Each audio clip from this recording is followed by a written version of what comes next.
درې ځله چې څوک دا دعا وکړي چې اللهم انی اعوذ بک من عذاب جهنم، وای دا جهنم سوالو کې چې الله زمانه وساته، زمانه بچ کی يرولې تاسو ما د اور نه ځان د اور نه وساتئ. وای دسی حالت کې دا خبره کولی چې د الله د رسول نه و دا صادر پرې و دی وګونه،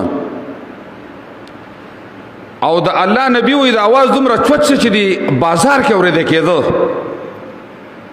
او چې کله دا ډیر ویل چې انذرتکم النار، نو دا مخه واړه او تابع کنه ورو تخکاری. خدا الله نبی او فرمایل ځان د اور نه وساتئ، ما ګوره تاسو د اور نه رولې.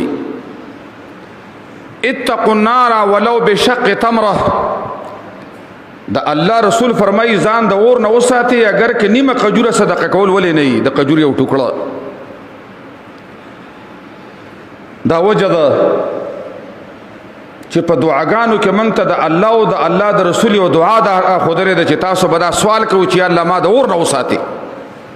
اللهم انی اعوذ بک من عذاب جهنم.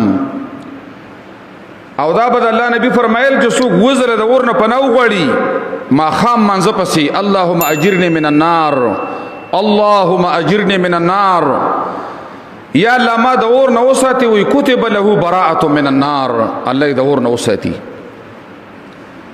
درې ځله چې څوک دا دعا وکړي چې اللهم انی اعوذ بک من عذاب جهنم، وای دا جهنم سوالو کې چې الله زمانه وساتي، زمانه بچ کی. نو مؤمن سړی سبدا غمی چې زه چرته جهنم ولا جوړ نشم.